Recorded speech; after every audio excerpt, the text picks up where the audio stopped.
frosty and yet a sunny evening in the early new year. John McGrath of Clounmacon is tackling the horses, which will soon be dressed to do battle with the good earth and to let the rich land lie in state to await its resurrection in the springtime when the wheat seeds will come to their miraculous ripening. Different today from the old days when the land was barren. Before you start away, don't feed him on soft turnips.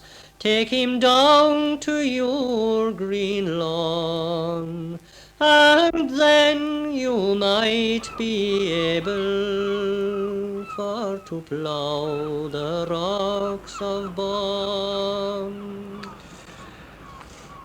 I turn the lea green down gaily now, and paint the meadow brown with my plough.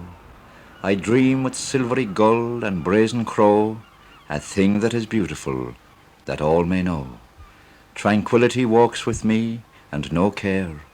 Oh, the quiet ecstasy like a prayer.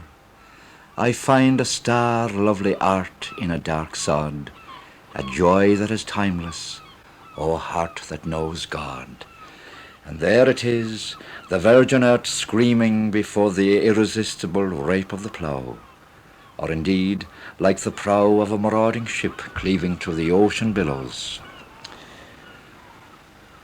Sunset and silence, a man, around him earth savage, earth broken, beside him two horses, a plough, earth savage, earth broken. I will go with my father a-ploughing to the green field by the sea, and the rooks and the crows and the seagulls will come flocking after me. I will sing to the patient horses with the lark in the white of the air, and my father will sing the plough song that blesses the cleaving share. Now, leave the check rein slack, the seed is flying far today, the seed like stars against the black eternity of April clay. High on an oak sat a jolly old crow, he chatted away with glee, with glee. He saw the old farmer going out to sow, and he cried, "'Tis all for me, for me." Jim Toomey is going out to sow, but it isn't for the crows. "I'll do my own crowing," says Jim. And there he is digging away, preparing his boggy haggard and drumming. He digs and stirs and sifts the soil with a four-pronger, blood brother of the trusty pikes that shone in battle for the gallant men of '98. Down by the surging river that dark mass of men were seen, and high above their flashing weapons hung their own beloved green. Dead to every foe and traitor, forward strike the marching tune, for the pikes must be together at the rising of the moon. Igolavo on Chrysorge in Ishige. The Sugan, that'll be like a monastic girdle about his waist, medieval, and the seed in the bucket. Jim sets right for thatching, just enough to cover the roof that will nestle on his shelter of rafters. There he's scattering it out, like a gambler who is free with his change. In some parts of Ireland, the people favour the wheat straw for thatching, but the old thatcher will always swear by the rye straw. As Jim Toomey said, "The rye straw has long tough stems that form a defence as tough as the Kerry full backline by."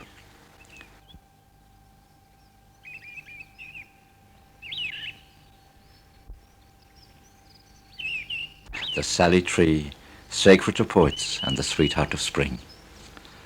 The Sally buds are peeping out like nosy neighbours through their keyholes to see if spring, the first lady of the seasons, is on her way.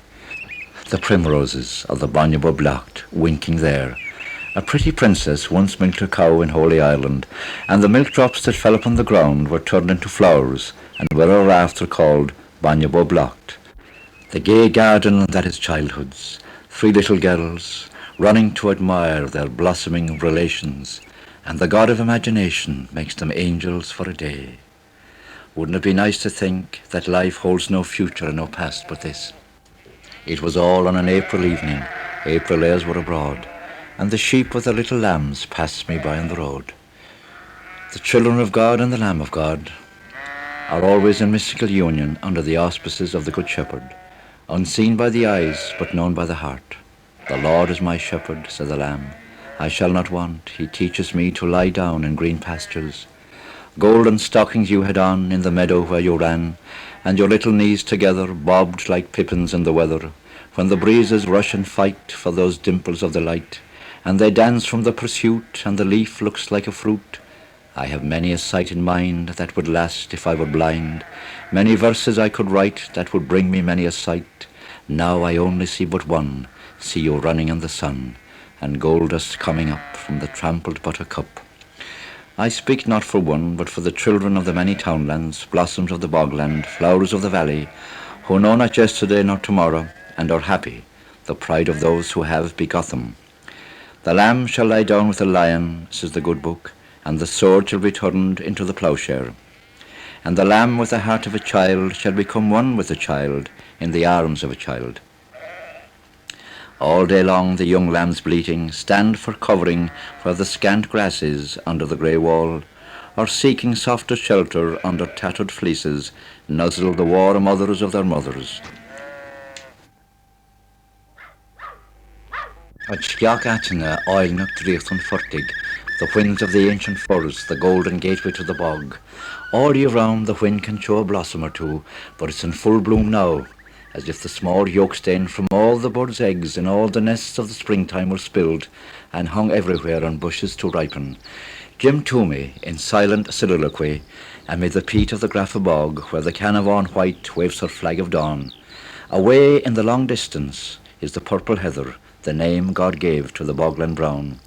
Jim might have grown out of the bog, he is so much a part of it, as tuned to its moods as he is accustomed to its strange silences, a thinking man, ever hankering after perfections in what he does.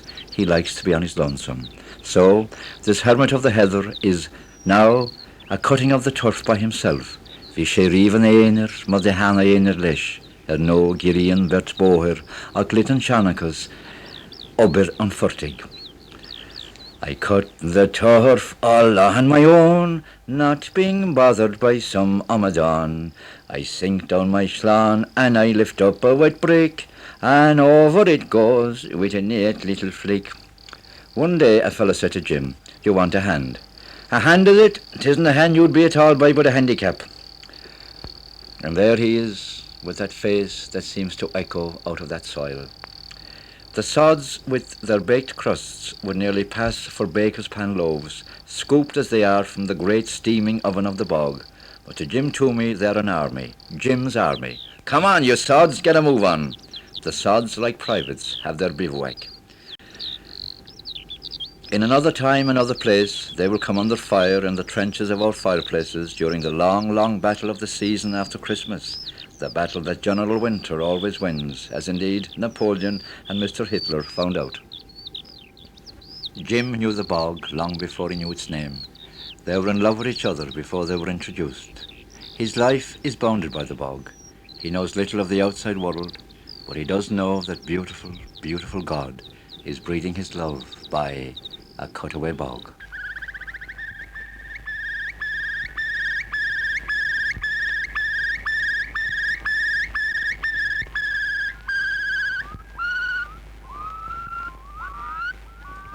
On her way to milking, Cathy Mack, Jim's wife, may well be remembering the two sweetest musics in Ireland, the lowing of a cow in the evening and the slender stream siphoning into a pail. A quite a store, may your tea be never short of colouring. Ile na ile the chunirker shlee and whiteness. O brightness of brightness, I see your miracle of light. June, bridesmaid of the sun, and Pat Walsh of Kilgarvan, by force of circumstances, faithful bridegroom to his farm. Are you all right there with the horse, Pat? You're a gamball, by gamball. No, what he thought, no. He talks to the horse as he would to a brother. Steady, steady, widow, hold up. You're hold up there, girl, quiet, quiet. That's it, no. Are you sure all right, Pat? I'm fine, fine. And the daisies, a dairy of daisies. No needy mooranish, bright swaths falling like the angels of Lucifer out of their heaven into the common earth, what a come down. There was a great tradition of horsemanship in the Welsh family for many years, even up to the present day. a respect, because the horse was an extension of the family, as much the breadwinner as the Faratee himself. For Pat, high yields are vital to the economy of his farm in order to meet the cost of high stocking rates. Pat is on his own now, except for his Uncle Paddy, who can make deft use of the edge with his nifty right and his nimble left hand, what the townies call ambidextrous, but what the country people simply call handy out by.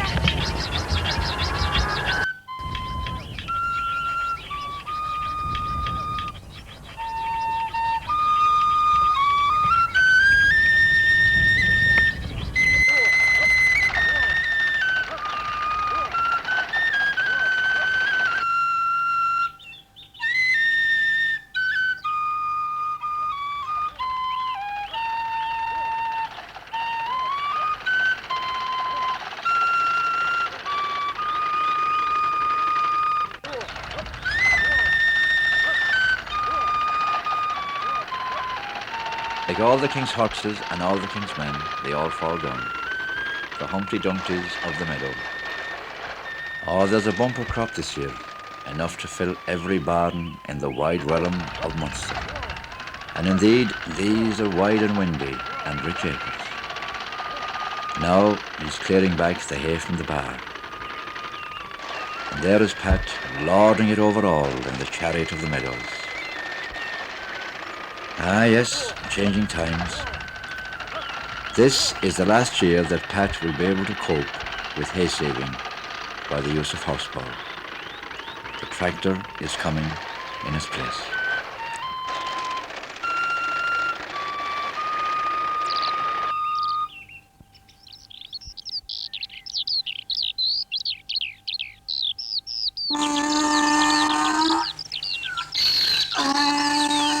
Ah, getting up early promises well.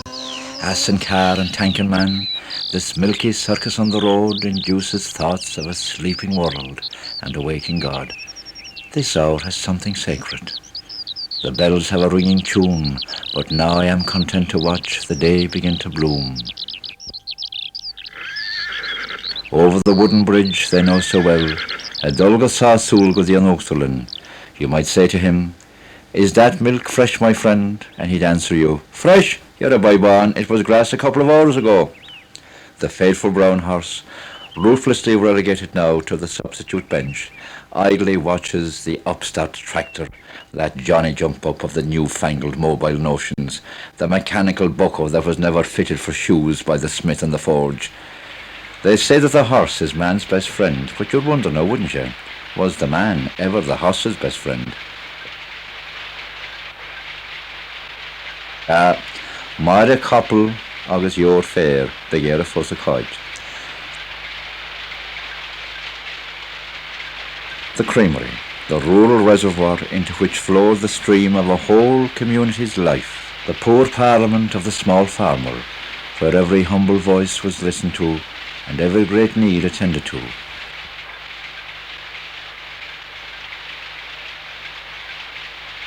The big tanker, the real villain of the heavy brigade, the hefty thug with the two metal bellies, that rapacious robot of a road tanker. No class, no background.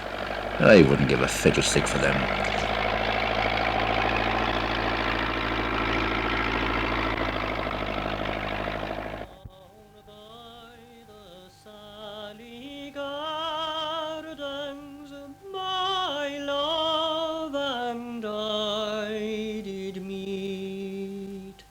She passed the sunny gardens with little snow-white feet. She